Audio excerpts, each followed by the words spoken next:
अस्मदाचार्यपर्यन्तां वन्दे गुरुपरम्पराम्। जय जय श्री राधारमण, जय जय नवल किशोर, जय गोपी चित चोर प्रभु, जय जय माखन चोर। वृंदावन बिहारी लाल की।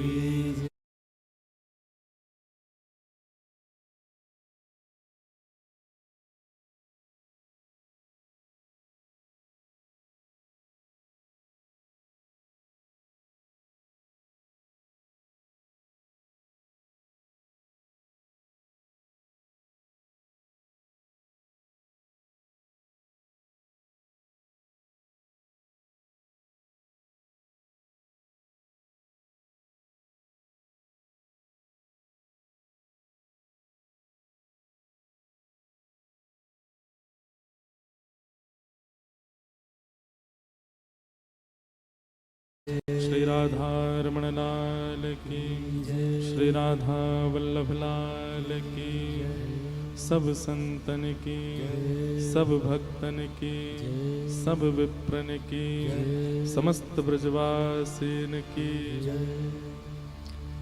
श्री दत्त धाम की, श्री दत्तात्रेय भगवान की, त्र्यंबकेश्वर महादेव की, गोदावरी मैया की, गंगा यमुना मैया की, लाला के बाबा की, बाबा के लाला की, लाला बाबा दोनों की, जय जय श्री राम। अवधूत चिंतन श्री गुरुदेव दत्त।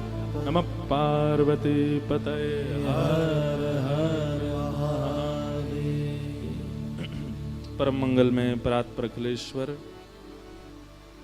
अकारण करुणा वरुणालय भक्तवांछा कल्पतरु,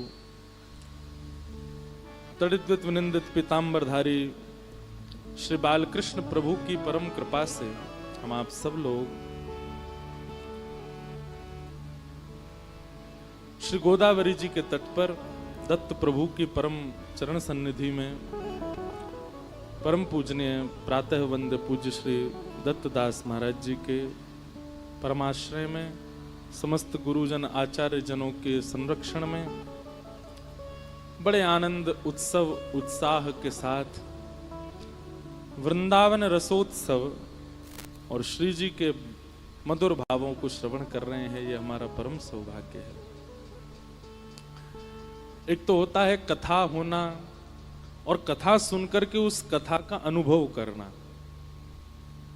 लेकिन यहां दत्तधाम में जो हो रहा है कि कथा आप सुन रहे हैं, अनुभव न भी कर पा रहे हो तो ठाकुर जी ऐसा वातावरण बना रहे हैं कि अनुभव हो जाए। ठाकुर जी की परम कृपा का फल है। हर क्षण हर पल ठाकुर जी अपना अनुभव करा रहे हैं। निश्चित ये अनुभूति, ये अनुभव और ये सब संकेत ये अद्वितीय हैं, इनका विस्मरण कभी किया नहीं जा सकता। मन में भाव, आज रोज हम इतने आनंद के साथ स्नान कर रहे थे गोदावरी जी में, लेकिन कल से आज सुबह जल कम हो गया। भाव दोनों थे कि कल ठाकुर जी को स्नान भी करना था और आज नौका विहार भी करनी है, तो इसलिए अपने आप ही जल स्तर कम हो गया कि ठाकुर जी को श्रम ना हो। लेकिन आज सुबह जब स्नान करने के लिए आए तो सुख नहीं मिल रहा था। गोदावरी जी ने रोज इतने नवीन जल से स्नान कराया, तो आज जब जलाशय कम हुआ तो कई डरपोकों को तो बहुत अच्छा लग रहा था, बढ़िया है, अब गहरी नहीं है, वो तो जबरदस्ती वहां तक जा रहे थे। पर हम लोगों को लगे अरे क्या अपने आप लहरें ले जाती थी, क्या सुख मिलता था। कभी पत्थर से टकराते थे, कभी कुछ होता था, पता ही नहीं होता अगला पैर रखेंगे वहां कितनी गहराई है। उसका आनंद एक अलग था। बुक आ जाते थे भीतर, फिर निकल के आते बाहर। आज अचानक से जब जल स्तर कम हुआ तो महाराज जी भी स्नान कर रहे थे साथ में, तो मैं बैठा बैठा वहां सोच रहा था कितना अच्छा संयोग है कि महाराज जी के संग में स्नान कर रहे हैं। लेकिन आज पता नहीं वैसा आनंद नहीं आ रहा है जैसा रोज गोदावरी जी में आ रहा था। धृष्टता थी मेरी कि मुझे ऐसा विचार नहीं करना चाहिए था, लेकिन उसके तुरंत बाद ही ऐसा माहौल, ऐसा मौसम, ऐसा सब संयोग बना दिया। गोदावरी जी बोली, आज तो को अगर सुख चाहिए तो मोए कथा सुना, ऊपर ही ऊपर कथा कर रो है। वहां 1 महीना श्री दत्त प्रभु को कथा सुनाई, 5 दिन गैयान को कथा सुनाई, और अब ये आज का उत्सव श्री गोदावरी जी के लिए हो रहा है। यहां 3 ही प्रधान दर्शन हैं, श्री गोदावरी जी के, दत्त प्रभु के और गैया के। तो वहां दोनों ने तो कथा सुन ली थी, इनकी अभी रह गई थी, तो इसलिए आज ये उत्सव यहां व्यवस्थित हुआ है, यहां ये कथा का क्रम हो रहा है। अब नौका विहार करना है तो यमुना जी का आवाहन तो करना पड़ेगा, इसलिए धूप ने जाकर के, सूर्यदेव ने जाकर के यमुना जी को तपाया होगा। वही बादल बनकर के नासिक में आके बरस रही हैं, नीचे गोदावरी, ऊपर से यमुना जी आ रही हैं, और यमुना गोदावरी दोनों मिश्रित होकर के ठाकुर जी की नौका विहार के योग्य स्वरूप धारण करेंगे। क्योंकि अकेले ठाकुर जी का नौका विहार होता तो श्री गोदावरी जी में संभव था, पर किशोरी जी तो जहां जाती है यमुना जी संग आती है ना, नहीं तो इतनी वर्षा इस ऋतु में संभव नहीं है। सब आश्चर्यचकित हैं। मुझे तो बहुत डर था कि पिछली बार तो फिर भी अप्रैल में आए थे, इस बार मई में आ रहे हैं, कितनी गर्मी होगी। एक दिन भी गर्मी लगने ही नहीं दी ठाकुर जी ने, ऐसा मौसम बना करके रखा है। और आज तो अनवरत पिछले 2 घंटे से इतना जलाशय जो अभी बढ़ा है ना, जल स्तर जो पूर्व का है वो गोदावरी जी का, अब जो बढ़ा है वो श्री यमुना जी है। अब ठाकुर जी नौका विहार करने के लिए उतरेंगे। संकेत तो भैया हर क्षण होते हैं। देखो, श्रीमद् भागवत की कथा, मानस जी की कथा, कथाएं सुनने का प्रयोजन क्या होता है? आपकी विचारधारा बदले, आपका स्वभाव बदले, ये कथा का मूल रूप होता है। आप अपनी आदतें बदल दो, आप अपनी भाषा बदल दो, आप अपनी रहनी बदल दो, आप अपने वस्त्र बदल दो, वो बड़ी बात नहीं है कथा सुन करके। कथाएं सुनने से, सत्संग करने से, वैष्णव संग करने से व्यवहार बदले, स्वभाव बदले, विचार बदले। और सत्संगी व्यक्ति के विचार में भगवत अनुग्रह के अलावा, भगवत संकेत के अलावा दूसरी कोई बात आती नहीं है। वो हर स्थिति को एक संकेत समझता है ठाकुर जी का, एक सकारात्मक विचारधारा से रहता है। वो नकारात्मक कभी सोच ही नहीं सकता। कोई आदमी अगर कीचड़ में रिपट जाए, गिर जाए, सिर में चोट लगे, तो उसको लगेगा कि मेरे किसी पाप का मुझे फल मिला है। पर वैष्णव यदि रिपट जाए, लग जाए, तो उसके मन में भाव आएगा कि ठाकुर जी शायद कोई संकेत कर रहे हैं। क्या संकेत कर रहे हैं? बोले, तू बहुत परिश्रम कर रहा है, सोवे ना है, खावे ना है, लेटे ना है, चल तेरो पाम तोड़ दूं, लेटो रहे कछु देना, सोतो ही रहे। ये संकेत है हर स्थिति में। और आपको एक बात बताएं, आपसे ज्यादा प्रसन्न कोई नहीं होगा उस समय जब आप हर स्थिति को एक संकेत मान करके जीने लगोगे। आपसे ज्यादा प्रसन्न कोई नहीं है। एक बहुत सुंदर भाव है, मारा गिरधर लाल थारो नचायो नाचू रे, मारा गिरधर लाल थारो नचायो नाचू रे। जो तू काल रूप बने आवे, लपक गोद में आऊं। जो तू काल लपक गोद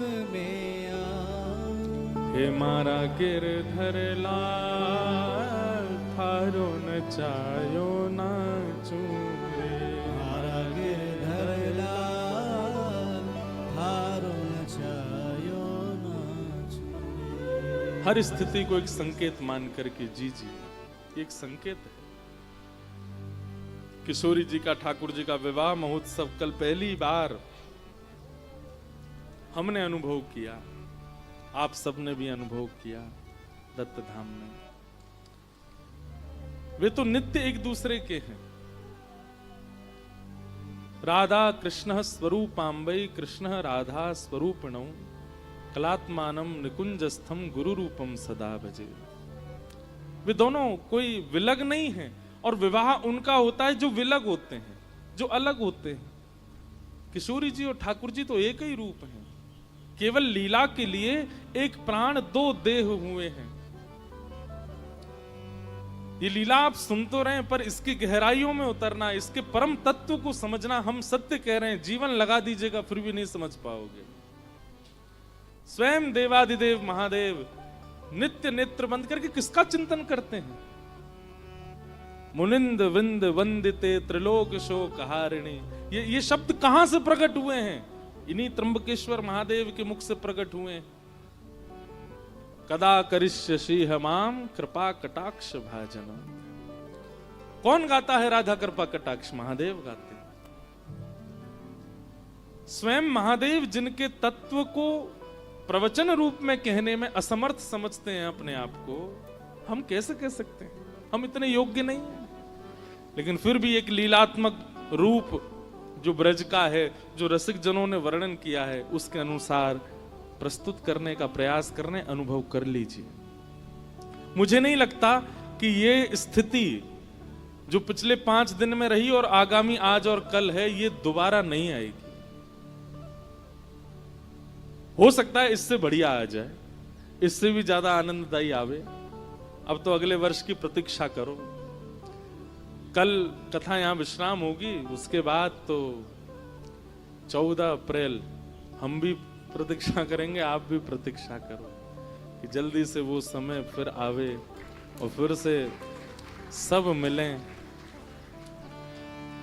आपको तो हमारा चेहरा याद ही हो गया, हमें भी याद हो गए कईयों के चेहरे। ये कथा में आते हैं। अच्छा, वहां ऊपर तो फिर भी कम दिख रहे थे, आज सब दिख रहे हो मुझे। वहां तो कोई इतने ज्यादा दिख नहीं रहे थे, अब हमको सब दिख रहे हैं। हम क्या बताएं, हम बोलना नहीं चाह रहे, पर हमारा जाने का बिल्कुल मन नहीं हो रहा है। यहां से मन हो रहा है कि बस ये घड़ी यहीं रुक जाए, यहीं स्तब्ध हो जाए। कभी कभी मन में आता है कि कहीं ऐसी संतों के संग रह करके इतनी विरक्ति नहीं आ जाए मुझ में कि मैं यहीं आके बस जाऊं, यूं कहूं भाई जिसको कथा करानी दत्त धाम ही आ जाओ, यहीं सप्ताह होती रहे। हमारे माता पिताजी पिछली बार तो बहुत टेंशन में आ गए थे मुझे देख के, बोले ये क्या कर रहे हैं, 1 महीना का अनुष्ठान, इतना तप। अभी ये बात भी सुनेंगे तो और टेंशन में, वो तू जल्दी आ। लेकिन सब ठाकुर जी की कृपा है। आज नौका विहार उत्सव है ठाकुर जी का। नौका विहार के कई भाव हैं। ठाकुर जी खूब भावों से नौका विहार करते हैं, पर एक प्रथम नौका विहार की लीला हमने सुनाई है, आज वही लीला सुनाते हैं। पहली बार नौका विहार का सुख प्रिया प्रियतम को कब हुआ, और उसके बाद में अब तो ऐसी स्थिति बन गई कि सखियां यही योजना बनाती रहती हैं कि कैसे भी नौका आवे और फिर से विहार हो। तो नौका विहार में बहुत सुख मिलता है, क्योंकि देखिए जब रास होता है ना तो एक बड़ा मैदान है, कोई सखी दूर है, कोई सखी कहीं है, किशोरी ठाकुर जी कहीं है, दौड़ के कहीं भाग जाते हैं, दौड़ के कहीं आ जाते हैं। रास विहार में सब विस्तृत है और विकसित है, तो उसका एक साथ सुख मिल पाना कभी कभी मुश्किल होता है। पर नौका में सब सीमित है, नौका केवल सीमित है, उसके आगे आप जा ही नहीं सकते। तो सखियों को इतना सुख मिलता है कि कहीं से भी बैठ करके प्रिया प्रियतम दिखते रहेंगे। इसलिए नौका विहार सखियों का सबसे प्रिय उत्सव है। और सबसे बड़ी बात, ठाकुर जी पंच तत्वों को रास का सुख देते हैं। बहुत ध्यान से सुनिएगा। पृथ्वी, जल, वायु, आकाश, अग्नि। ठाकुर जी ने 2 बार दावाग्नि पान करके वृंदावन में अग्नि को रास का सुख दिया। रास का मतलब क्या है? रस और रास 2 बातें मैं कहता हूं कथा में। जीवात्मा भगवत प्राप्ति के लिए प्रयोजन करे वो रस है, लेकिन उस जीवात्मा से प्रसन्न होकर के ठाकुर जी उसके मिलन की योजना बनावे वो रास है। ये रस और रास में परिवर्तन है। आप अब देखो ये कथा क्या हो रही है, ये रस नहीं है, ये रास हो रहा है। क्यों? आप कितनी भी व्यवस्थाएं कर लो, ठाकुर जी योजना बना रहे हैं इस कथा की, ठाकुर जी भूमिका कर रहे हैं इस कथा की, ये रास है। जहां पर आप योजनाएं बनाते हैं और योजना सफल हो जाती है भगवत प्राप्ति की, वो रस है। और जहां आपकी योजना फेल होती है, ठाकुर जी की योजना पास होती है, वो रास है। 2-2 साल निकल जाते हैं लोगों के कि हम वृंदावन जाएंगे, लेकिन योजना बनाते बनाते चले गए, समय निकल गया, नहीं जा पाए। और अचानक से रात में सोए थे, दिन में उठे तो ऐसी कोई योजना बनी, तुरंत पहुंच गए वृंदावन, शाम को तो बिहारी जी के दर्शन कर लिए। ये रास है। आप प्रयोजन में रहते हो, वो रस, और ठाकुर जी जब प्रयोजन करते हैं वो रास। तो ठाकुर जी अग्नि को रास का सुख दे चुके हैं, पृथ्वी को तो रास का सुख मिलता ही रहता है, वायु को भी रास का सुख दे चुके हैं, आकाश को भी रास का सुख दे चुके हैं। तृणावर्त वध करके भगवान ने आकाश को सुख दिया, वायु को सुख दिया, और महारास करके ठाकुर जी ने आकाश को सुख दिया। एकमात्र जल रह गया है। तो जल को रास का सुख देने के लिए और जलाशय जीवों को रास का सुख देने के लिए ठाकुर जी नौका विहार करते हैं, ठाकुर जी नौका में विराजते हैं। तो लीला कुछ ऐसे है, किशोरी जी आज अपनी सब सखियन के संग दही बेचवे के कार्य काजे गई हैं।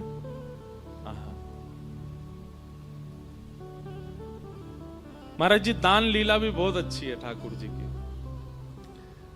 दान लीला में क्या होता है कि सब सखियां, प्राचीन उस समय के काल में व्यापार कुछ था तो नहीं, लोगों के घर में गाय होती थी, गाय के दूध से घी, दही, मठा आदि ये सब बना के फिर उसका विक्रय करना, यही व्यापार था। और खेती बाड़ी, तो पुरुष जितने थे वो खेती बाड़ी करते थे, और माताएं जो हैं वो दूध, घी, दही आदि इसका विक्रय करने जाती थी। इसी से ही घर चलते थे सबके। लेकिन ठाकुर जी इतने पॉजिटिव थे गोकुल वासियों के लिए कि यहां का दूध, घी, दही बाहर नहीं जाना चाहिए। मैं बैठा हूं, मुझे खवाए दो, मुझे पिवाए दो, मोते चाहे जितना धन ले जाओ, पर बाहर कहीं मत ले जाओ। और बाहर भी मथुरा तो बिल्कुल मत लेके जाओ। तो ठाकुर जी क्या करते थे कि मथुरा जाने वाले मार्ग पर एक नाका बना देते थे, और नाका बना करके, नाका समझते हैं, टैक्स, टोल गेट होते हैं, ऐसे ही ठाकुर जी नाका बना देते थे। एक किसी लकड़ी की बढ़िया सुंदर एक वो बनाते जो नीचे ऐसे आ जाती, और वो नहीं भी होती तो छुप करके सब पेड़ों पर बैठ जाते। जैसे ही गोपियां निकलती ऊपर से सारे सखा कूद पड़ते, कहां जा रही हो? अरे हम दही, दूध, घी आदि मक्खन बेचवे जा रही हैं। तो फिर ठाकुर जी बोले, मार्ग को कर प्रदान करो। मतलब अरे वृंदावन से मथुरा जावे को कोई मार्ग थोड़ी है, ये तो हमारे दादा परदादा पर दादा ने चल चल के ये मार्ग बनाए हुए है। गोपी ने कही, अच्छा तुम्हारे पिताजी को बोलो। और नहीं, पिताजी नहीं, पर दादा को मार गए हमारे को, हमारो अधिकार है कर लेवे को। और फिर कर कैसा लेते हैं ठाकुर जी? इतने बड़े बड़े पत्तल लेकर के आते हैं, बोले जब तक ये पत्तल ऐसी इतनी नहीं भर जाए कि नए खिलवे पे छलके को नीचे, तब तक देती रहो। आधे आधे मटका सबन के खत्म हो जाए, फिर वो पावे, मधुमंगल पावे, सीदामा पावे, तनसुका मनसुका धनसुका सबरे पावे। गोपियों का फिर व्यापार नहीं हो पाता। इसलिए गोपियां मार्ग बदल बदल करके जाती हैं कि कन्हैया नहीं मिल जाए रास्ता में। लेकिन अद्भुत है ब्रज की लीला, गोपियों को विक्रय भी करना है और ये भी चाहिए कि श्याम सुंदर रास्ते में आके रोकें। अगर गोपियों को मार्ग में ठाकुर जी नहीं मिलते और सही सलामत गोपियां पहुंच जाती हैं तो उनका मन नहीं लगता।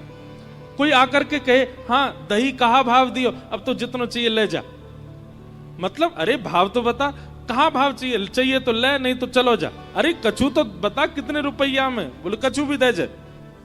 क्यों ऐसे क्यों है रही है? आज श्याम सुंदर नहीं मिले, आज श्याम सुंदर ने भोग नहीं लगाया हमारे दही को, हमारे मक्खन को।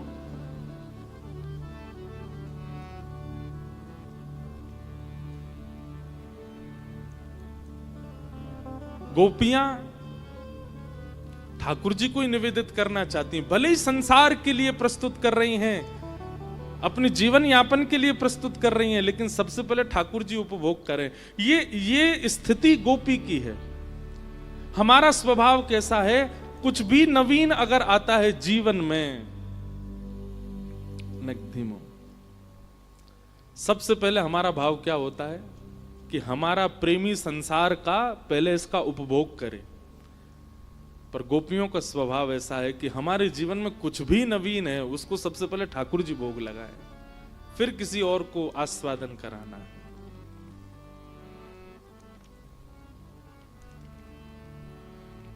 एक बार महाराज जी किशोरी जी आई और ठाकुर जी तो बोली तुम्हें शर्म ना आवे? ठाकुर जी बोले ना आवे। बोले तुम ऐसे गोपीन को रास्तों रोक करके उनके मक्खन को, दूध को, दही को सबको हरण कर लो, यहाँ में तुम्हें लज्जा ना होवे? ठाकुर जी बोले बिल्कुल ना होवे। बोले काउ दिना ब्रह्म विधाता मिलेगा ना, बातें कहूंगी कि अगले जन्म में तुम गोपी बन के आई हो और तुम यहां से दही लेके जाए करोगे, मैं तुम बन के आऊंगी, मैं कृष्ण बन के आऊंगी और तब तुम्हें रास्ता में पकड़ के कभी नोचूंगी, कभी तुम्हारे मटकिन ने फोड़ूंगी, तब तुम्हें पता चलेगी हमें कितनी पीड़ा होवे। ठाकुर जी बोले अगले जन्म तक काई को प्रतीक्षा करो, कल ही कर लेते हैं। किशोर जी बोली कल ही कैसे करोगे? बहुत दिन बाद ये प्रसंग याद आया आज। तो ठाकुर जी बोले एक काम करो, अपने सब वस्त्र मुंह को दे जाओ, अपना श्रृंगार मुंह को दे जाओ, मैं कल किशोरी जी बन के आऊंगा और मैं अपनी पीतांबरी, अपनी पगड़ी, अपनो पटका, अपनी वंशी और अपनो सब श्रृंगार आपके दो, आप कृष्ण बन के आओ। ठाकुर जी किशोरी जी बोली अकेले अकेले आना? अरे तो है ना मधुमंगल श्रीदामा, जे ललिता बन के आवेगो, ये विशाखा बने। ललिता जी बोली या तो ना दूंगी मैं अपने वस्त्र, ये नहावे ना धोवे। मधुमंगल बोलो हम बे तेरी रेंट निकलती रे। रेंट नहीं समझे होंगे, रेंट जानते हैं? यहां निकली रहती है ना, उसको कहते हैं रेंट ब्रज भाषा में। मधुमंगल बोलो एरी विशाखा बड़ी इतरा रही है, रोज नहा के आवे, तेरी रेंट निकलती रे। ठाकुर जी बोले देखो लड़ो झगड़ो नहीं, मैं श्री जी के वस्त्र पहन के आऊंगो और मैं मटकी सिर पर धर के लाऊंगो और मधुमंगल है का ललता बन के आवेगो, श्रीदामा विशाखा बन के आवेगो, तन सुखा मन सुखा धन सुखा ये सब ये चित्रा सखी इंदु लेखा आदि ये सब बन के आवेंगे। और कल हम देखें, हमें भी अनुभव हो कि भाई तुम्हें कितना कष्ट होवे। श्री जी बोली देख लियो, जैसे जैसे आप करते हो बिल्कुल वैसे ही करूंगी मैं। ठाकुर जी बोले हाँ करियो। और अगले दिन आहा क्या छवि बनी है ठाकुर जी की। किशोरी जी पीतांबरी पहन के आई हैं, धोती पहन के आई हैं ऊंची, पामन में मोटे मोटे कड़ूला, जैसे एक गोप बालक पहनता है, एक गौशाला में गैया की सेवा करे वारो जैसे श्रृंगार करे, वैसी आज श्री जी श्रृंगार करके आई हैं। बगलबंदी पहन के आई हैं, ऊपर तो एक ऐसा पटका डालो है और कमर में एक कारी कमरी बांधी है ठाकुर जी की तरह, सिर पर टेढ़ी सी पाग बांधी है, पाग में सुंदर सुंदर पुष्प लगाए हैं, बीच बीच में पत्ता खोंच लिए हैं, वनमाली बन के जाते हैं ठाकुर जी।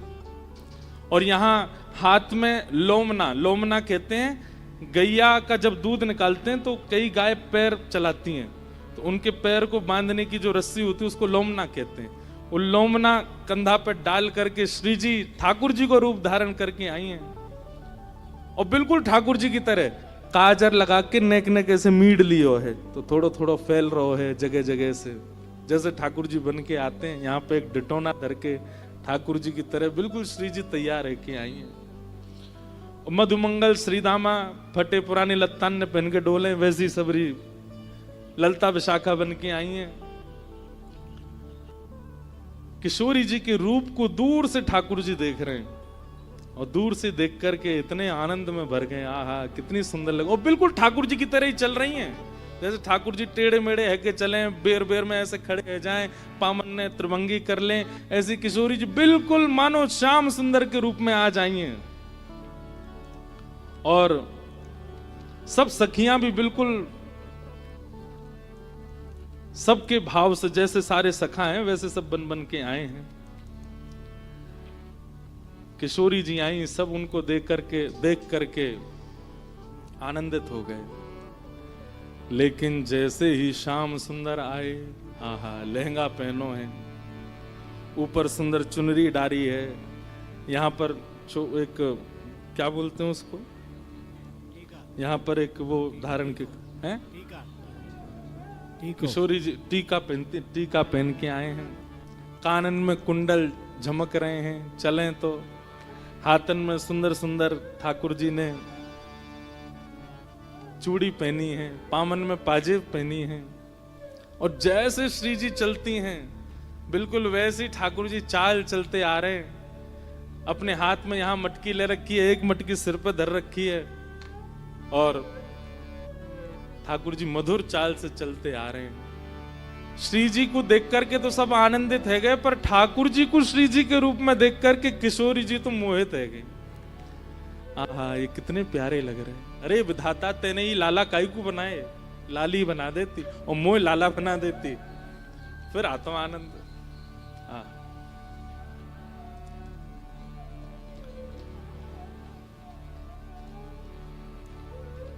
हमारे ब्रज में पद गाते हैं, जैसे ही ठाकुर जी निकले, श्री जी कमर पे हाथ धर करके और महाराज ठाकुर जी को देख रही हैं। ठाकुर जी ऐसे सिर्फ अपने मुंह में पल्लू से छुपाए करके, और मधुमंगल श्रीदामा ये सखी बन के आए, इनते कह रहे हैं देखो सामने श्याम सुंदर खड़े हैं। श्री जी को कह रहे हैं देखो श्याम सुंदर खड़े हैं, यहाँ से चलो, पीछे से भाग के, वहां से भाग के जाते हैं। श्री जी वहां आ जाते, अरे कहाँ को जा रही है, अरे नई नई नवेली दुल्हन, जैसे ठाकुर जी बोलते हैं बिल्कुल वैसे ही बोल रही हैं, और ठाकुर जी वैसे ही संकोच कर रहे हैं जैसे श्री जी करती हैं। इतना सुंदर दृश्य प्रकट हुआ है वृंदावन में। इतने में गिलोल बोलते, क्या बोलते हैं उसको, आपके यहाँ क्या बोलते हैं, गिलोल बोलते हैं। ले करके श्री जी आई और ठाकुर जी को तक करके लियो, बोले मार दो मार दो, ना श्याम सुंदर ऐसा मत करियो, यहाँ में दही भरो, जल नहीं है, जल हो तो चलेगो, मेरो नयो वस्त्र है, भानु बाबा ने मुंह को दियो है, सब बिगड़ जाएगो, कीर्ति मैया बहुत डांटेगी। नहीं नहीं आज तो भिगोंगो, आज तो पंचामृत स्नान कराऊंगो। श्री जी कर रही है लीला। ठाकुर जी भय करके भाग रहे हैं, तभी जाकर के श्री जी ने घेर लिए ठाकुर जी। अब अगर मैं श्री जी कहूं तो ठाकुर जी के रूप में जो श्री जी हैं उनको समझियो, ठाकुर जी कहूं तो श्री जी के रूप में ठाकुर जी को समझियो। श्री जी ने जाकर के एक सघन वन में घेर लिए ठाकुर जी, और जैसे ठाकुर जी पकड़ करके कभी नोच दें, ऐसे नोच रहे हैं, कभी केशन ने खोल रहे हैं, और ठाकुर जी बच बचा के भाग रहे हैं। बोले ऐसे तो ना करूं मैं, बोले अपने रूप में ही रहो, ये बीच में बोलना नहीं है, जैसे रहते हो वैसे ही रहो।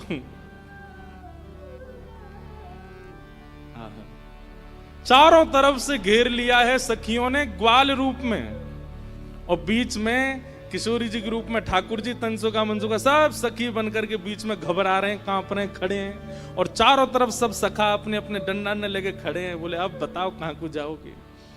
तब हमारे ब्रज में पद गाते हैं, हमारो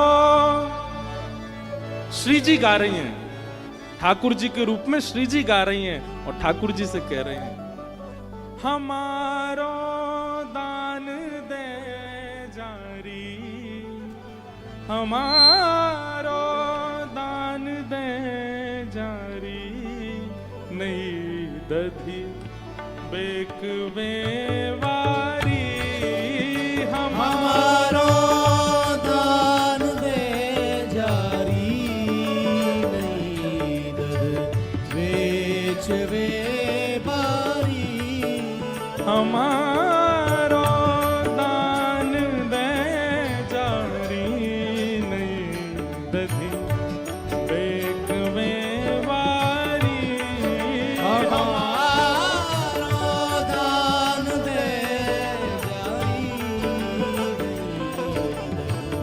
बेच वे बारी। अब श्री जी कह रही है हमारो दान दे जा। ओ नहीं नहीं, आइए आज दही बेक पे हमारो दान तो दे जा। ठाकुर जी कह रहे हैं काय बात को दान? मार्ग को कर एक ही बार दियो जाए और वो हम दे चुके हैं, अब दोबारा काय को देनो है? तो श्री जी कह रही हैं कि भैया जब कोई नई गोपी जावे ना, तो नई गोपी जब हमारे मार्ग पे आवे तो वाक्य मार्ग पे आवे को भी हम दान ले में। आज ये नई नवेली सखी पहली बार दान करवे जा रही है, या को तो कर हम लेंगे। आहा, ठाकुर जी कहने कहां ते नहीं लग रही हूं?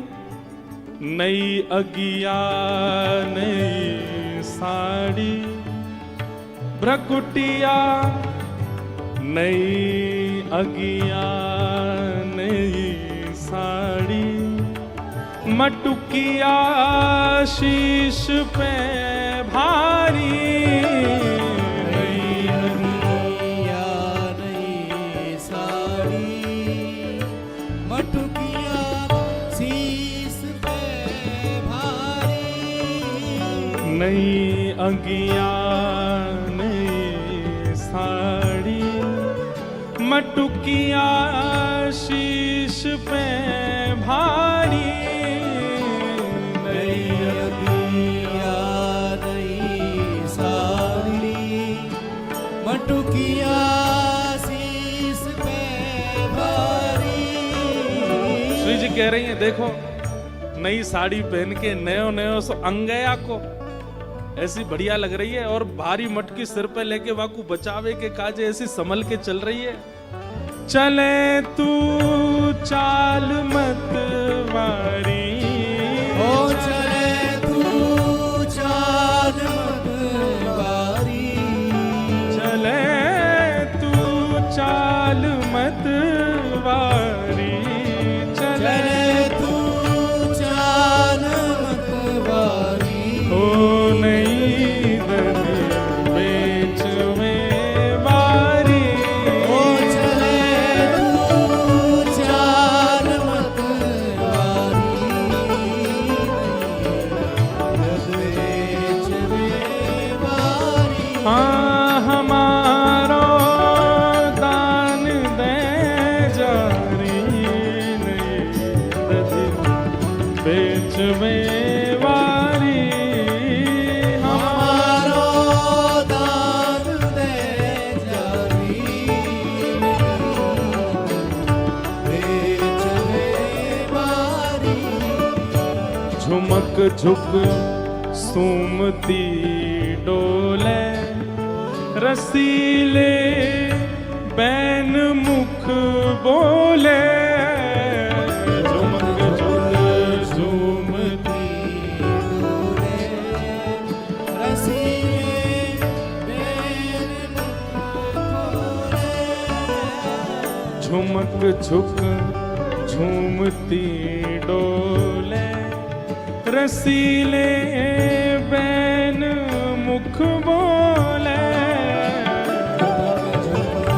झूमती डोले, रसीले बैन मुख बोले, घेर करके श्री जी बोल रही हैं, आहा कैसी चाल चले देखो, ऐसी लगे कोई गजगामनी चलती वही आ रही हो। ठाकुर जी को कह रही हैं, ठाकुर जी घूंघट करके, अरे छैल छबीले आ गए हो मार्ग में, ऐसे ऐसे दूसरे इनकी नारी इनको देखे करें। ठाकुर जी इतने में हाथ पकड़ेंगे, दूसरे इनकी थोड़े ही हो, आप तो हमारी हो, अपनी इनको तो देख ही सकूं मैं। ठाकुर जी घूंघट करके चल रहे हैं तो श्री जी कह रही हैं, ये घूंघट क्यों नहीं खोले, ये घूंघट क्यों नहीं खोले, ये घूंघट क्यों नहीं खोले, ये घूंघट क्यों नहीं खोले, मरी जाए लाज की मारी, ये घूंघट क्यों नहीं खोले, मरी जाए लाज की मारी। हे हमारा दान दे जारी, नहीं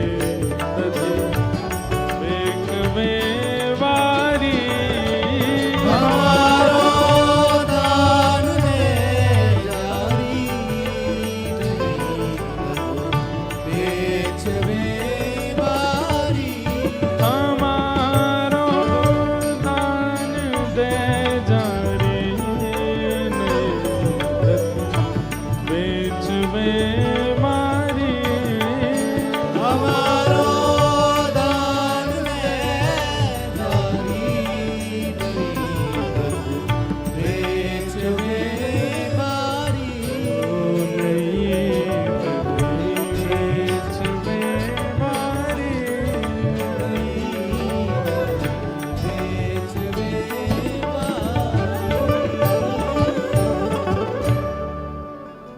ऐसी श्यामा सखी बनकर के ठाकुर जी दही बेकवे जा रहे हैं और किशोरी जी ने इतने परेशान किए, इतने परेशान, रोने लगे हाथ जोड़ करके, बोले आज के बाद परेशान नहीं करूंगा, आज माफ कर दो।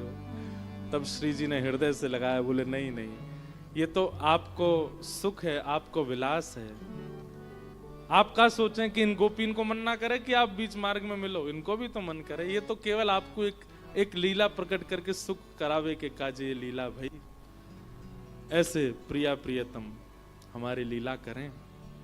तो नौका विहार की प्रथम लीला दान से ही शुरू होती है। सब सखियां अपने घर के दूध दही मक्खन आदि बेकवे के काजे यमुना पार गई हैं, और यमुना पार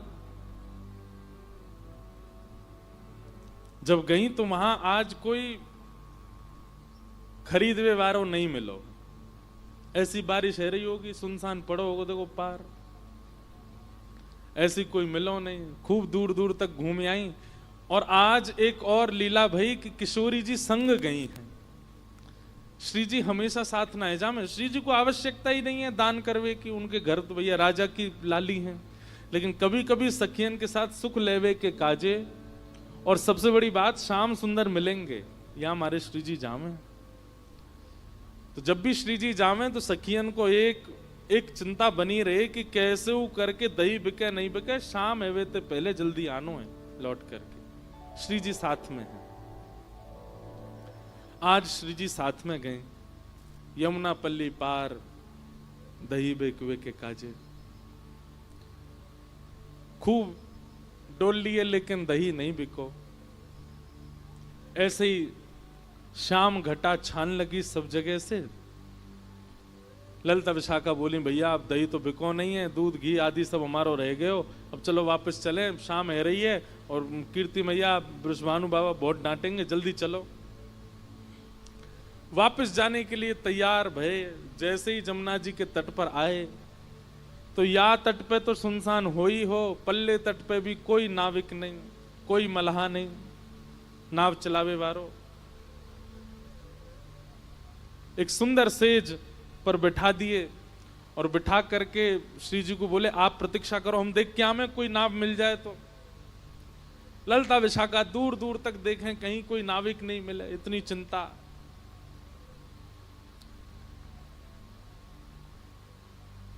श्री जी की लीला में कोई भी अगर रुकावट आ रही हो तो ठाकुर जी को रोंगटे खड़े हैं लगे। ठाकुर जी को पता चल जाए श्री जी को कोई दिक्कत है। मानो श्री जी को मन है लगे कि भाई शाम घन बरसे, ये मेघ बरसने चाहिए तो मेघ बरसते हैं। श्री जी को मन हो कि धूप निकले, सर्दी ज्यादा है रही तो धूप निकलेगी। ठाकुर जी श्री जी के मन की इच्छा पूरी करने में तत्पर रहते हैं हमेशा। प्रेम का यही स्वरूप है, तत् सुखे सुखित्वम। नारद भक्ति सूत्र में श्री नारद जी कहते हैं जिसमें हमारा प्रेमी प्रसन्न उसमें हम प्रसन्न। ठाकुर जी की यही योजना रहती है कि श्री जी को कोई श्रम ना हो। बंधुओं, ये कथा में जो हम प्रेम के सूत्र देते हैं ना, हमारा निवेदन है इनको आप ठाकुर जी से जोड़ा करो। हम प्रेम के सूत्र कई देते हैं, आजकल के लड़का लड़की एक दूसरे को भेजते हैं, देखो महाराज जी क्या कह रहे हैं। ठीक है, संसार में भी उसका लागू, आप उसको लागू कर सकते हो, पर हम उस भाव से नहीं कहते। हम ठाकुर जी और श्री जी के भाव से या हमारे और ठाकुर जी के भाव से कहते हैं, इसलिए उसी भाव में उसको सुना कीजिए। प्रेम का स्वरूप क्या है? आप अगर ठाकुर जी की सेवा घर में करते हैं तो आप अपने सुख से उनकी सेवा मत कीजिए। हमारा आज मन हो रहा है आमरस खाने का तो चलो ठाकुर जी को भोग लगा दो, नहीं। हमारा मन हो रहा है पूड़ी खाने का तो ठाकुर जी को पूड़ी का भोग लगा दो। हमारा मन हो रहा है मैगी खाने का, ठाकुर जी को भोग लगा दो। हमारा मन हो रहा है पिज्जा खाने का, ठाकुर जी को भोग लगा दो, नहीं। ठाकुर जी की क्या इच्छा है? और जब सेवा करोगे तो इच्छाएं प्रस्तुत होंगी, ठाकुर जी की इच्छा प्रकट होगी, मेरो ये खावे को मने ये दो। तत्सुखे सुखित्व। ठाकुर जी के रोंगटे खड़े हैं लगे। ठाकुर जी बोले श्री जी को कोई आवश्यकता है? इतने में ठाकुर जी ने नेत्र बंद करके देखो तो कहा पायो कि पल्ली पार श्यामाजू बैठी हैं बड़ी निराश हताश, और सब सखियां ढूंढ रही हैं कोई नाविक मिल जाए तो नदी पार करें, जमुना जी पार करें। इतने में ही ठाकुर जी ने अपनी छोटी सी नाव निकाली। कितनी बड़ी नाव होएगी कि बस लाला और लाडली जी बैठ सकें, इतनी बड़ी नाव है, छोटी सी। और छोटी सी नाव लेकर के मत वाले ठाकुर जी कूद पड़े जमुना जी में, और महाराज नाचते गाते भय चला रहे हैं अपनी नाव। जग नैया हमार, नैया में हम हैं और हम में संसार। कितनी बड़ी बात है। ठाकुर जी कह रहे हैं नैया में हम हैं और हम में संसार। ठाकुर जी में उधर में ही सारा संसार है। नैया लेकर के ठाकुर जी मचल मचल करके कभी इधर को झुके इधर को झुके, कभी पतवार उठा के नाचन लगे, कभी कान पे हाथ धर के जोर जोरते गावे। ऐसी शाम घटा हो रही थी, बिल्कुल यही मौसम था। और मैंने आपको एक बात कही ना कि ये जो वर्ण है ना, यही वर्ण है श्री कृष्ण का। ठाकुर जी काले नहीं है, ठाकुर जी नीले नहीं है, ठाकुर जी श्याम वर्ण के हैं। संध्या के समय जो वर्ण हो जाता है, और विशेष रूप से सावन में काली घटाएं जब बरसती हैं उस समय जैसा माहौल मौसम हो जाता है, यही श्री कृष्ण का है। पता नहीं क्यों किसी को भय लगता हो बादलों से या वर्षा से, हमको तो बहुत प्रिय लगता है। मन होता है ऐसे ही बस यही मौसम चलता रहे 12 महीने, इतना सुख मिलता है। शाम घटा। और जब ऐसे मौसम में शाम सुंदर आते हैं तो शाम सुंदर और ये काली घटा एक हो जाती हैं। ठाकुर जी फिर दिखाई नहीं देते, बड़े गौर से देखने पड़ते हैं, तब दिखते हैं। पीतांबरी पहनी हो तो दिखाई देते हैं। ठाकुर जी नाव लेकर के, अब जमुना जी को भी जल श्याम, ऊपर भी श्याम, और मध्य में नाव चला रहे भी श्याम। ललता विशाखा ने जैसे ही देखी, और एक नाव आ रही है छोटी सी सामने से, चला कौन रहे हो है ये दिख नहीं रहे हो, और दूसरे ऊपर से ठाकुर जी ने एक रूप बदल के और आए अपनों। आज ने एक अलग सो ठाकुर जी रूप बदल बदल के छग्म वेश धारण करके आते हैं श्री जी से मिलने। एक तो श्याम ऊपर से रूप बदले तो पता नहीं चल रही है। दूर से सब सखी ने देखी और दूर ते ही बुलाने लगी, ओ मलाके, ओ नाप बारे इतकुआ। ठाकुर जी नाच रहे थे, जोर जोर से चिल्लाई, अरे सुनना रोका, नहीं जल्दी सुन ले, ओ मलाके इतकुआ। ठाकुर जी बोले, हम नंद के छोरा, हमको मलाको कौन बोल रहा है? मलाको समझे? मल्हा बोलते हैं जो नाव चलाते हैं, उनका मतलब वाको बेटा। ओ मलाके, हमारे ब्रज में ना ऐसे ही बुलाते हैं। जैसे मान लीजिए हमारे पिताजी व्यास हैं, तो हमारे घर के कई बड़े बुजुर्ग यो ही बुलाते हैं हमें, ओ व्यास के इधर आ, तो व्यास जी को लाला।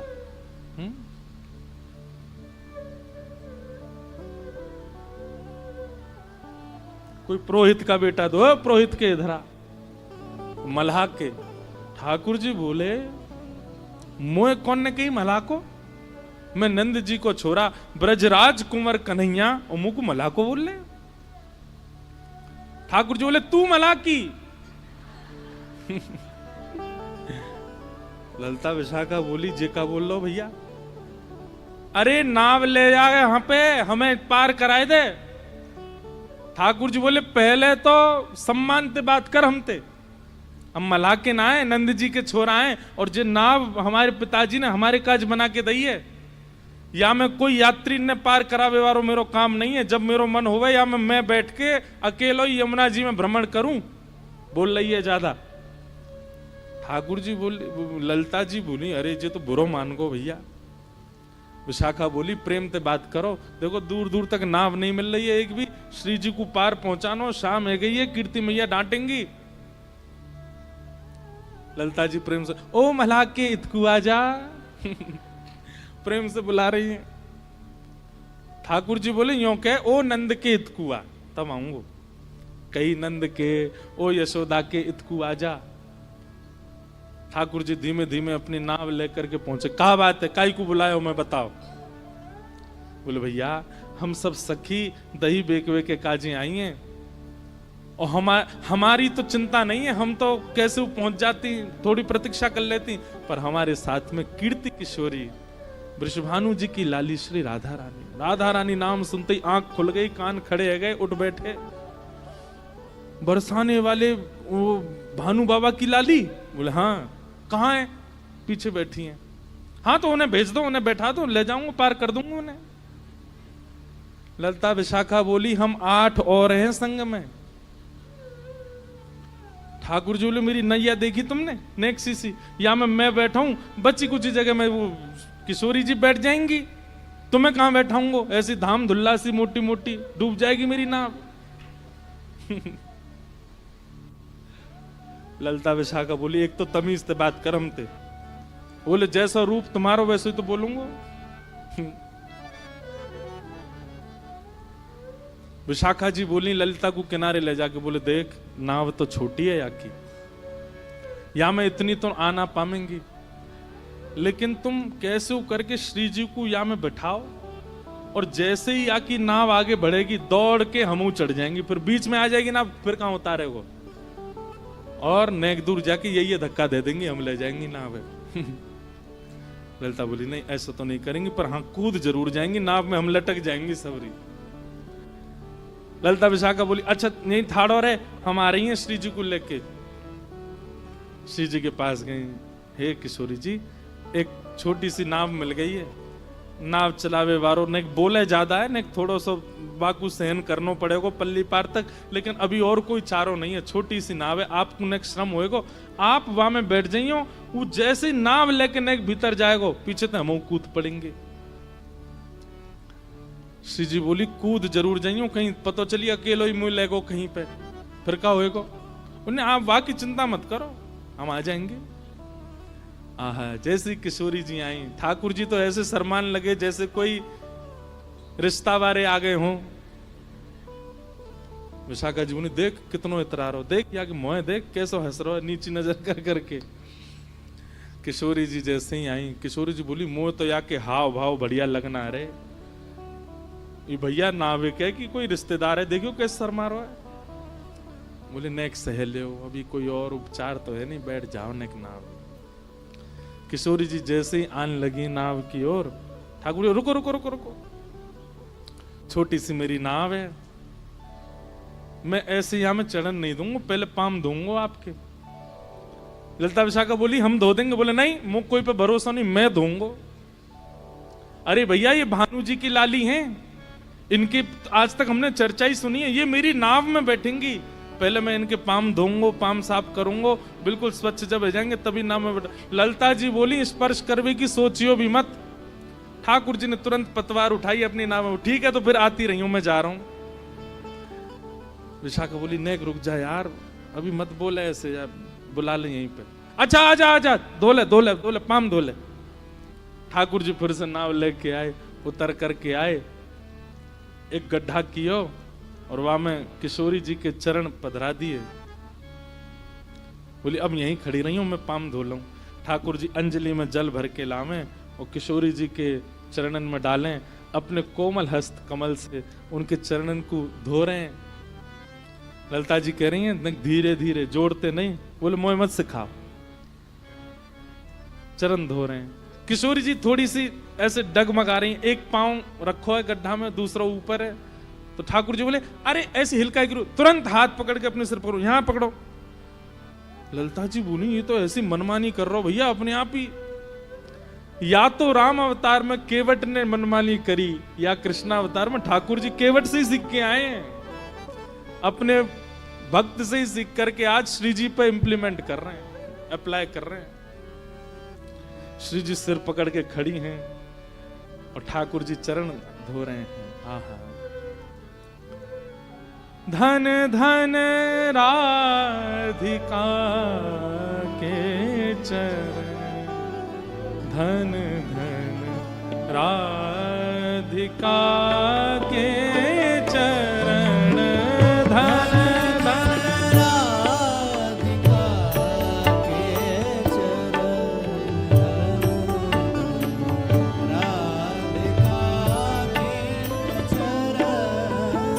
धन धन राधिका के चरण, धन धन राधिका के चरण, धन धन राधिका के चरण।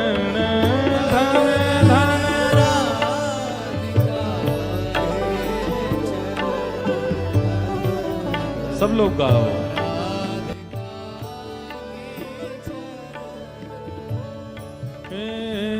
सुभग शीतलती कोमल, सुभग शीतलती, सुभग शीतलती कोमल, कमल के सेवरण, धन धन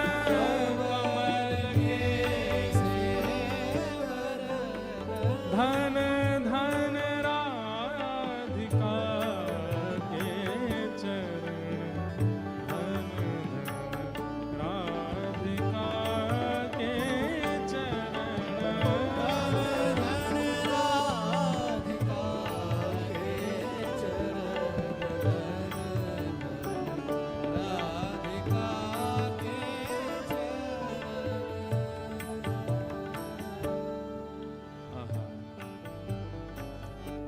नंद सुत मन मोदकारी,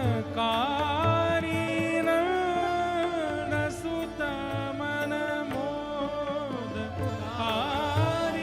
नंद सुत मन मोदकारी, सुत मन मोदकारी,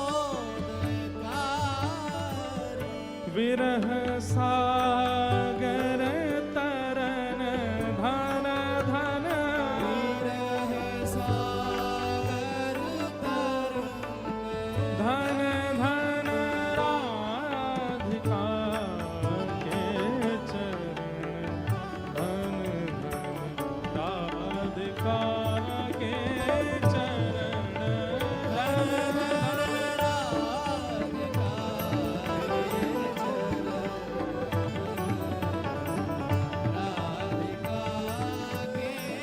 बोलो वृषभानु दुलारी की जय हो।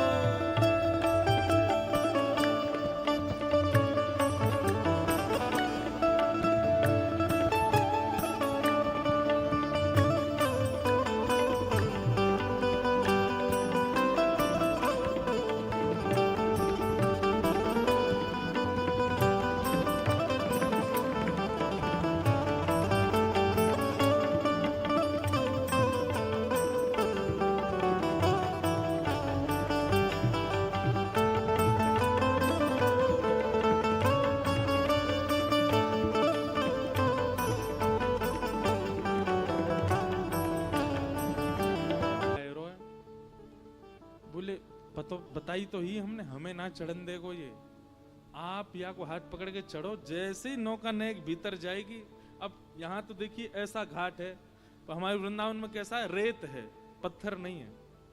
तो ऐसे रेत, बीच में यमुना जी, दोनों तरफ रेत है, तो नाव जो है वो रेत से अटक करके ही खड़ी। किशोरी जी बैठ गई।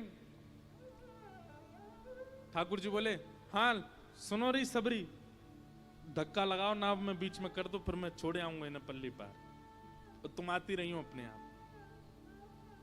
सब सखी ने नाव पकड़ करके जैसे धक्का दियो, रेत से उतर करके नाव जैसे ही जमुना जी में जान लगी, जैसे ही जमुना जी में पहुंची, ठाकुर जी ने पतवार लेकर के चलानी प्रारंभ करी। इतने में ललता, विशाखा, इंदुलेखा, चित्रा, सुदेवी सब रीवा में ऊपर चढ़ गई, कूद कूद करके। कोई जगह नहीं बची है वहां में, फिर भी चढ़ गई। ठाकुर, एक कहा कर रही हो, कहा कर रही हो? बोले अब बैठो रे चुपचाप। ठाकुर जी बीच में बैठे, यहाँ पे बैठ गई, यहाँ बैठ गई, एक दो गोद में बैठ गई, पीछे बैठ गई, आगे बैठ गई, सब बैठ गई वही में, छोटी सी नाव में। ठाकुर जी बोले, मैं धक्का दे दूंगा सबरीन ने, क्यों चढ़ गई हो, मेरी नाव डूब जाएगी। बोले अब चुपचाप बैठो रो, धीमे धीमे पार कर दे।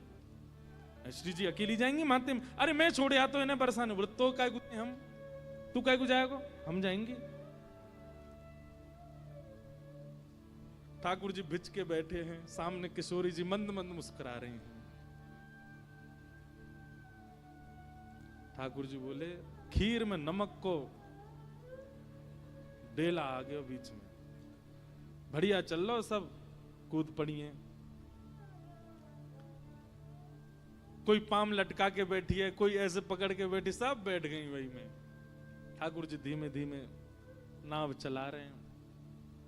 चलाते चलाते चलाते ठाकुर जी अचानक से पतवार बीच में धर दें और दोनों पाम ऊपर ऐसे पधरा करके और जैसे लेटवे की स्थिति में है गए। ललता विशाखा आदमी, अब काय गुना चला रहे हो भैया, क्या है वो? बोले थक गो मैं, इतनी भारी है गई ये मेरी नाव, कैसे लेके जाऊं, थक गऊ मैं।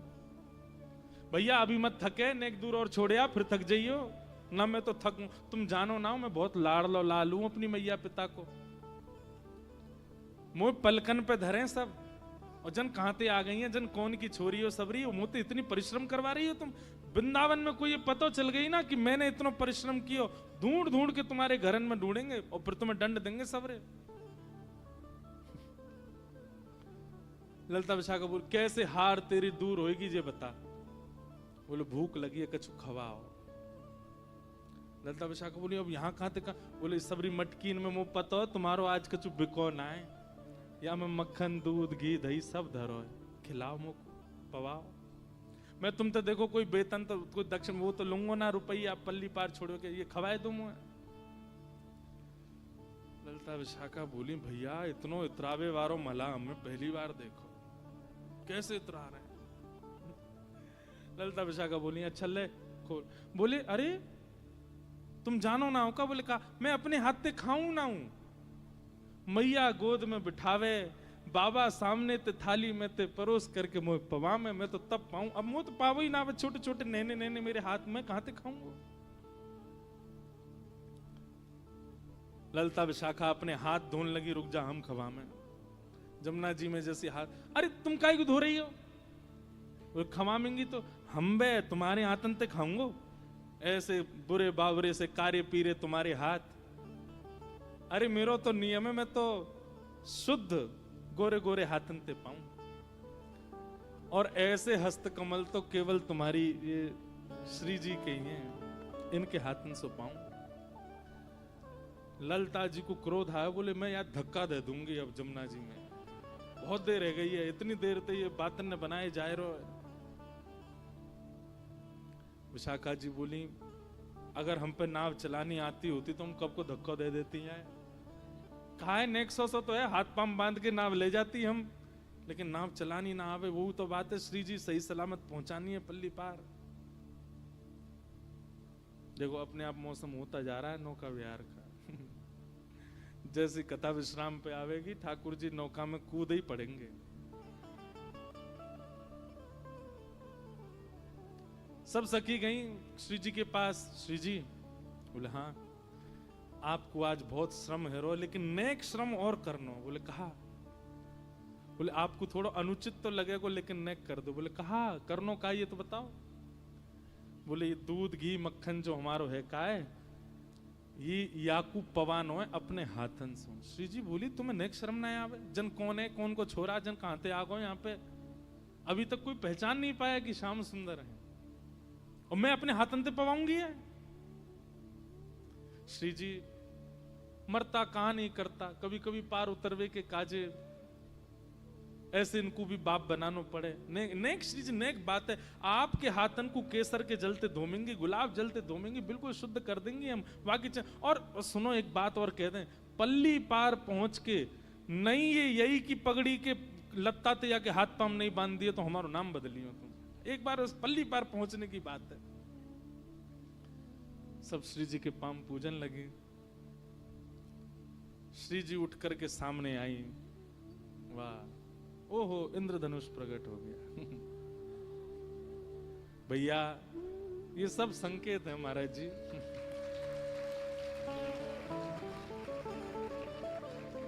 वाह लो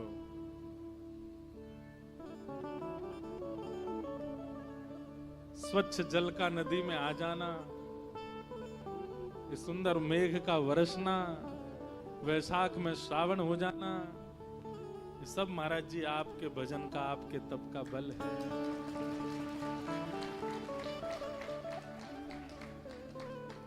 ओ भैया नौका तैयार कर लियो सबरे, तैयार है? 20 मिनट 15 मिनट में करो। नहीं तो ललिता विशाखा का धक्का दे देंगी ठाकुर जी।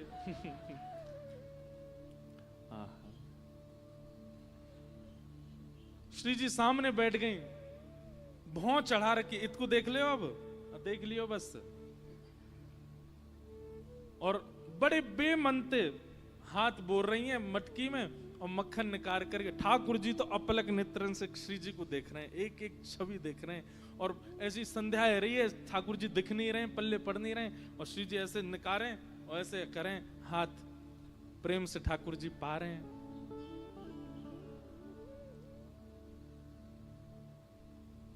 दो चार बार ठाकुर जी ने जैसे पायो, फिर से ठाकुर जी लेटन लगे। ललिता विशाखा बोली अब का है गो? बोले मेरी हार जान आ रही, बेमनते पवा रही हैं, इनते कहो मनते पवाएंगी तभी मेरी थकान दूर होएगी। श्री जी बोली तो कैसे मनते पवाऊं? तेरे आगे यूं हाथ तेरी थोड़ी पे धर के और बड़े हाथ बात जोड़ के ऐसे पवाऊं? बोले हाँ ऐसे ही पवा। श्री जी प्रेम से पवा रही हैं, जबरदस्ती हंस रही हैं, जबरदस्ती, अरे नेक और खाए लो, अरे नेक दही भी पाए लो, नेक ये खाए लो। ठाकुर जी नहीं नहीं नहीं नहीं इतना नहीं, इतना ना पानो। बोले नखरे और कर रहा हूं ऊपर ते। प्रेम से पा लियो। श्री जी उठ गई, बोले अब तेरा पेट भर को भैया, अब ले चलो मैं पल्ली पा। ठाकुर जी ने फिर पतवार उठाई, फिर से चलाने लगे। चलते चलते चलते चलते चलते फिर से बीच में ठाकुर जी ने पतवार रोक दी, फिर ते पाम ऊपर किए। सब बोली अब का भयो? बोले पेट भर गो, अब नींद आ रही है मुझे, अब तो मैं सोऊंगो। तुरंत ठाकुर जी वहीं पर नेक्स्ट इसी जगह में ही लेट गए, अपनी स्वापी उतार करके भीतर वहीं तकिया से बनाई वापस। अरे भैया तू पल्ली पार जाके सो जाइयो, हमें पार कर दे, बीच नदी में तेने नाव रोक रखी है। ठाकुर जी उठे, अपनी आंख मीड़न लगे, बोले भैया मैं कहां फंस गऊं तुम लोगन के बीच में, अब मेरी हार दूर करवे के काजे मेरो मन लगानो पड़ेगा। मेरो मन ना लग रहा, मैं बहुत मेरो मन उचट रहो है, तुम सबरीन को देखवे में मेरो बिल्कुल मन नहीं लग रहा। धाम दुल्ला सी बैठ गई हो मेरी नाम में। ललिता विशाखा बोली कहा चाहिए तू ये बता। बोले मेरो मन तो केवल एक को देखवे में ही लग रहा है, उनको सबसे आगे बैठा, मैं उनको देखता रहूंगा, मेरा मन लगता रहेगा, नाव पल्ली पार पहुंच जाएगी, तुम सबरी पीछे जाओ। ललिता विशाखा बोली श्री जी आप आगे आ जाओ, क्योंकि श्री जी पल्ले कोने में बैठी हैं, या कोने में ठाकुर जी बैठे हैं। श्री जी बोले काय को ने देखेगो आपको। श्री जी बोली तुम्हें शर्म नहीं आ रही है, कैसे शर्म करवा रही हो मोते। कहां धूप की नेक किरण भी मेरे ऊपर आ जाए तो तुम सबरी अपने आप ऐसे सब प्रयोजन करो, नेक भी मुझे श्रम नहीं होना चाहिए, और आज कोई मनचलो व्यक्ति कछु भी कर रहा हो और तुम सब में मुंह को आगे कर रही हो। ललिता जी बोली आप भूल गई, पल्ली पार पहुंचने की बात है, बस वहां तो यह हम देख लेंगे, बस वहां तक आप न बैठ जाओ। श्री जी उठ करके आई, सामने आकर के बैठ गए। ठाकुर जी बोले अरे सुनो, इनते यों कह दो मेरी ओर देखें, और खूब मंद मंद मुस्काती भाई देखें, बीच बीच में शर्मा जाएं तब चलेगी ना।